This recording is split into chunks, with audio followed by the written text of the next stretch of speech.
A paz de Deus, meus preciosos e queridos irmãos, sempre no glorioso nome de nosso Senhor Jesus Cristo. Então, meus queridos irmãos, prazer tê-los aqui comigo neste canal do YouTube. Sejam todos bem-vindos, recebam um forte abraço de coração de uma pessoa que vos ama, né? E vamos conversar um pouquinho, né, a respeito daquilo que me incomoda mesmo, seriamente, dentro da congregação que está no Brasil. Quem não me conhece, meu nome é Jair Ferreira do Amaral, né, membro da congregação por mais de 40 anos, e já fiz várias considerações a respeito das práticas, usos, costumes e doutrinas da congregação. E hoje vamos abordar, neste vídeo, tempos atrás, acho que uns 6 dias, eu vi um vídeo do pastor Paulo Júnior, um notável pregador do Evangelho, e um irmão que tem uma palavra muito bem fundamentada dentro do ensino das Escrituras. Eu aprecio muito os vídeos do pastor Paulo Júnior, porque eles são muito educativos, sabe? A gente aprende bastante com ele.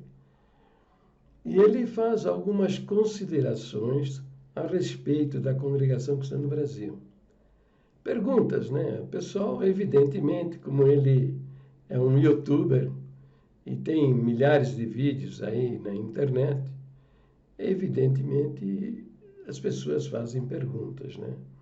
E nesse vídeo ele responde a estas perguntas. E isso incomodou aqui o nosso querido irmão Paulo, né?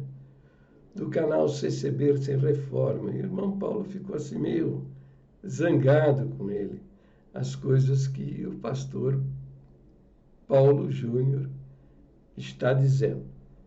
Então vamos ver o que diz, em primeiro lugar, vamos ver o que diz o nosso querido irmão Paulo. Só uma partezinha, porque o vídeo dele é longo. Vamos só uma introdução a respeito do que ele falou. Vamos lá. Hoje nós vamos abordar, irmãos, um tema aí muito intrigante. Muitos me perguntaram bem assim, mandaram mensagem, e eu não costumo ficar vendo outras denominações aí, né, irmão? Não costumo ficar vendo outras denominações, o que fala da congregação, o que não fala. Irmão Paulo, eu mal ouviu o que o pastor Paulo Júnior disse da congregação cristã.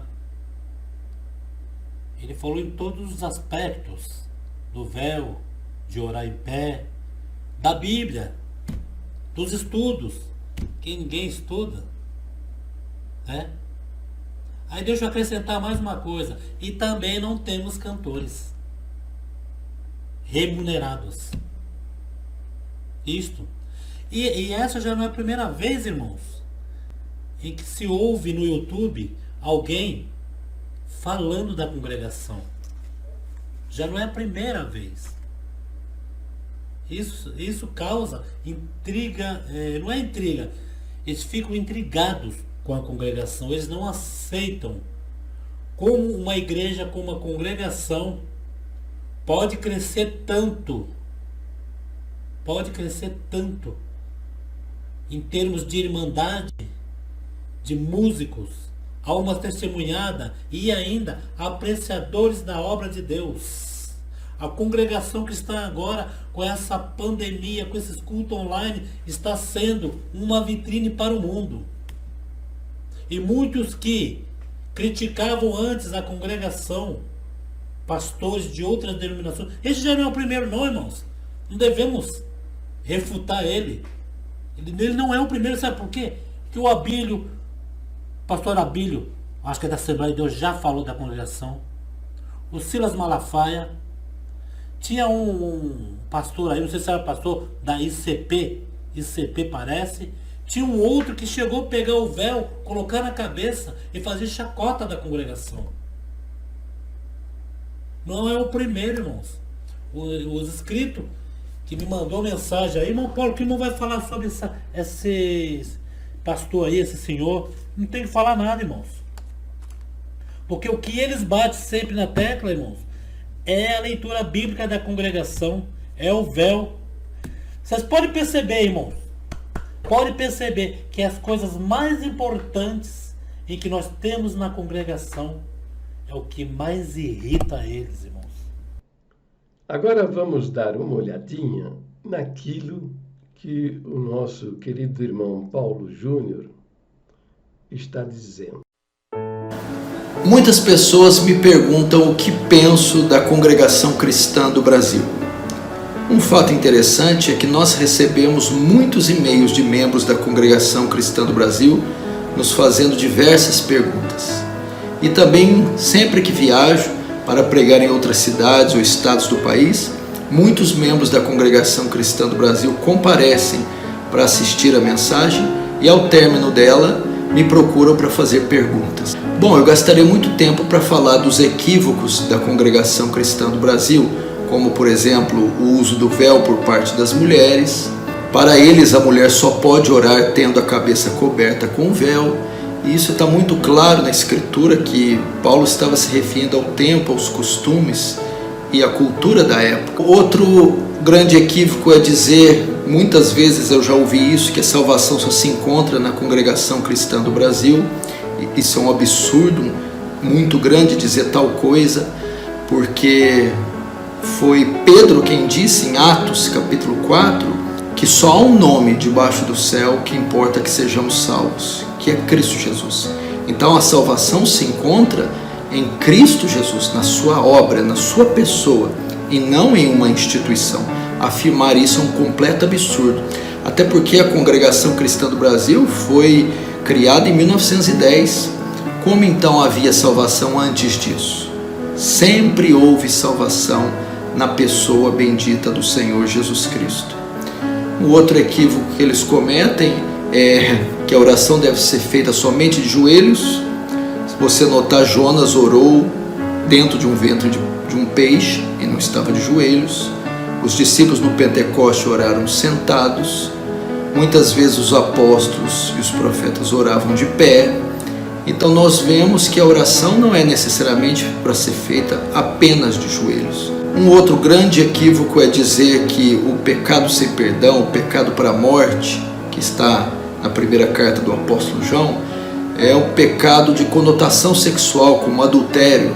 E pessoas que cometem esse tipo de pecado caem da graça e não têm mais o perdão. É óbvio que aquele pecado para a morte que João está citando na sua primeira carta, ele está falando da apostasia, do abandono total da fé, da blasfêmia contra o Espírito Santo. Esse é o pecado para a morte. Não há pecado que o Senhor não perdoe. Todos os pecados são passivos do perdão de Deus. Se for este o caso, como fica Davi, que além de adultério cometeu um crime hediondo, projetando todo o assassinato de Urias. Então o pecado para a morte, o pecado sem perdão, não se trata de pecados de conotação sexual, e sim a apostasia e a blasfêmia contra o Espírito Santo. Esses são alguns dos absurdos que a congregação cristã ensina, pratica e comete. Então tá bom, é isso aí. Vou fazer agora as minhas considerações, né? O nosso querido irmão Paulo aí do Congregação Sem Reforma, ele reclama de pastores que falam da Congregação Cristã do Brasil, falam contra, né, as crenças heréticas da Congregação Cristã do Brasil. Ele menciona o pastor Abílio, lá da Assembleia de Deus, o pastor Silas Malafaia, e agora está reclamando do irmão Paulo Júnior, e ele sabe muito bem que há outros pastores aí também que falam, denunciam os erros doutrinários da Congregação Cristã do Brasil. Só que é o seguinte, da reza toda, esses pastores, esses líderes dessas denominações evangélicas, Eles não sabem nem um terço, conforme a gíria popular da reza toda, não sabem nem rezar o terço. Porque, veja, a congregação vem cometendo crimes, matando almas, destruindo famílias. Desde o ano de 1940, nas minhas contas, os números são absurdos. Somos milhares de pessoas, muitas delas levadas ao suicídio, e outras abandonaram suas famílias, colocaram um saco nas costas e saíram pelas estradas, alimentando-se de restos de comida. Outros, já que a boca de Deus na terra está dizendo que eu não sou mais uma das suas ovelhas, que eu sou uma alma perdida e que o meu destino é inferno, atiraram-se no vício, nas drogas, na prostituição, no adultério, no crime, na violência, tornando-se completamente perdidos, sabe? Isto porque batizam as pessoas de qualquer jeito, sabe? Batizam viciados, drogados, endemoniados, amaziados, toda sorte de indivíduos. Nós vivemos uma sociedade confusa, problemática. Os índices na nossa sociedade de abuso contra as crianças são índices alarmantes, preocupantes mesmo. E eles não são precisos, porque esse Brasil imenso, nesse interiorzão, nesse sertão, muita coisa deve ocorrer, mas as informações não chegam até nós. Crianças que estão dentro de lares em completa desordem e são abusados pelos próprios pais, pelos irmãos, pelos primos, pelos tios, pelos vizinhos, entende? Essas pessoas crescem com uma ferida dentro da alma. E a igreja é um hospital, é um lugar destas pessoas serem curadas, ouvir a mensagem do Evangelho, aprender a respeito dele, do Evangelho, da palavra de Deus, crescer na fé e vencer os seus problemas de personalidade, isso que os amargura, que os aflige, né? Mulheres também, mulheres que vêm de lares violentos, mulheres que sofrem espancamentos, são abusadas, né? Violentadas. Estas pessoas procuram a igreja e são batizados, são levados para lá com promessas de pregações místicas, porque Deus vai falar na boca do servo, na necessidade da sua alma, e Deus vai, entende? E aí a pessoa acaba sendo seduzida por esse falso evangelho, onde as pessoas são realmente abordadas no momento de fragilidade, no momento que se encontra assim numa situação de emocionalmente instável. Então é então que a hora que se aproxima o pseudo, né, evangelista da congregação, que não vai pregar o evangelho. Ele vai pregar o evangelho do Senhor Jesus. Ele vai pregar o evangelho peculiar da congregação. E vai ser seduzido para fazer parte desse grupo religioso místico, né, que pratica a bibliomancia. Os ciganos fazem a cartomancia. Eles praticam a bibliomancia. Abre a Bíblia em qualquer lugar, saca um versículo, esse versículo ele tem que trazer uma mensagem. Às vezes nem é um versículo, é uma frase, tem que trazer uma mensagem. Às vezes dá certo, é coisa boa, mas às vezes dá ruim, é coisa perversa, falsa profecia, induz a pessoa ao erro. E pior que tudo, né? Tira o senso crítico, a capacidade de análise da pessoa, e a pessoa não recebe a menor informação a respeito do que são as verdades da palavra de Deus, o que se espera de uma pessoa convertida ao cristianismo, né? Bom, mas eu quero agora neste vídeo destacar o seguinte, sabe? A profecia do apóstolo Pedro, né? Que é um retrato fiel da congregação cristã do Brasil. É incrível a aplicação dela. Veja, há muitas igrejas evangélicas aí que pregam um falso evangelho, estão completamente desviadas do ensino das escrituras sagradas, mas toda a sua doutrina, todas as suas crenças são livres. As pessoas podem conhecer, podem examinar e podem conhecer, né? Por exemplo, os santos lá, a Igreja dos Santos dos Últimos Dias, né, os mormons, eles têm literatura. Aí o livro dos Mormons, tem outro livro também que eles seguem, que são pérolas de grande valor. Você pode ir lá na livraria deles e comprar estes livros e examinar com cuidado o que esse grupo acredita. Entendeu? Por exemplo, as Testemunhas de Jeová, que é uma seita também, não crê na divindade do Senhor Jesus, nem no ensino da Bíblia. Eles criaram uma Bíblia própria para poder ministrar os seus ensinamentos. Mas todas as crenças das Testemunhas de Jeová está disponível para quem quiser conhecer.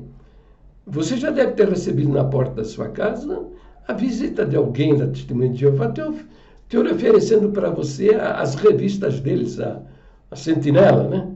Então, todos eles têm expostas as suas crenças, diferente da Congregação Cristã do Brasil, que está tudo escondido em listas secretas de ensinamentos. Eu denunciei isso no ano 2000, eu denunciei isso quando descobri que praticavam listas secretas. Aí eu fui entender, porque eu vi, né? Aqui na Vila Versone, em São Miguel Paulista, o Valentim, por 2 vezes, expulsar do templo aos gritos: fora daqui, você é um cadáver, você é uma alma perdida, aqui não é mais teu lugar, você está fedendo, você caiu da graça, você perdeu a alma. Da tribuna, no momento mais solene do culto. Aqui na Curuçá Velha, o cooperador José da Cruz, a mesma coisa, esse mesmo discurso. Soube também que aqui na Vila Lila, também o mesmo discurso. No Itaim, o mesmo discurso. E eu conheci 2 que se suicidaram e 2 sobreviventes, mas que sobreviveram com vidas tristes, derrotados, amargurados. Porque a pessoa tem essa ideia, né, de que ele é uma pessoa rejeitada por Deus e que para ele não há experiência alguma de salvação. Então, veja, como é que aconteceu isso? Por quê? Porque não sei quem foi, né? Para mim, isso é fruto do trabalho de algum maçom, né? Que induziu lá os primitivos crentes, lá por volta de 1930, 1940, a fazer reuniões secretas e guardar essas doutrinas secretamente, só entre eles. Tá? E isso, para mim, foi um canal para que satanistas tomassem controle do ministério da igreja. Não a maçonaria. A maçonaria, eu não gosto da maçonaria. Tá?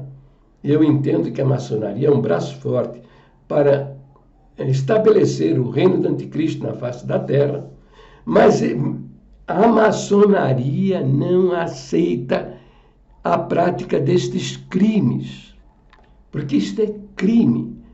Alguém, então, lá para trás, né? Alguém lá para trás, leu 1 João 5,16, onde está escrito pecar para a morte, sacou a preposição para, colocou a preposição de e criou o pecado de morte. E alguém nessas reuniões secretas do Brás, né, deve ter assumido a tribuna e ensinado lá que os anciãos nas Assembleias Gerais, né, os anciãos reunidos lá, não sei se era 4.000, 6.000 anciãos lá por volta de 1940, 1950, não sei exatamente, lá para trás, nessa reunião, todos ali reunidos, crendo que naquele dia Deus ia falar na boca dos mais velhos, né, os ensinamentos que deveriam ser ministrados na igreja. O Senhor ia revelar, né, os ensinamentos. Alguém assumiu a tribuna e disse: pecador, adúltero, fornicário tem que ser expulso do templo. Não podemos aceitar essas pessoas. Não tenha medo de expulsar de dentro da tribuna para fora da igreja, dizendo que é uma alma perdida, um cadáver, uma porca lavada, um cão que se voltou ao seu próprio vômito. Preparou o discurso, é um discurso que todos eles praticam. Isso para mim, veio de lá do Brás. Né?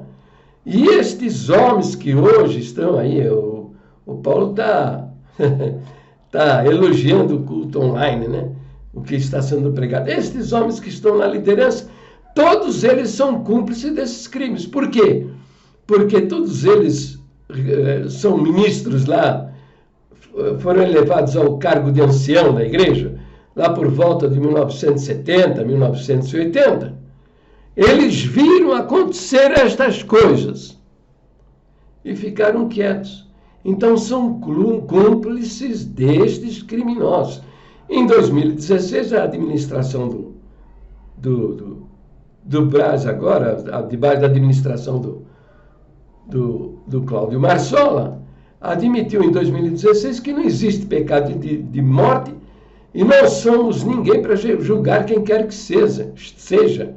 Mas eu coloco diante dele e dos demais aí que estão se apresentando como santos de Deus nas pregações online, o passado deles, que eles viram provavelmente muitos deles fizeram isso, na tribuna expulsando pessoas dentro do templo pelo cometimento de alguns de pecado de adultério ou da fornicação. Mas se você fosse, por exemplo, numa outra igreja evangélica, assistir um culto em uma outra igreja evangélica, pronto, você já pecou, cometeu adultério espiritual, também era expulso.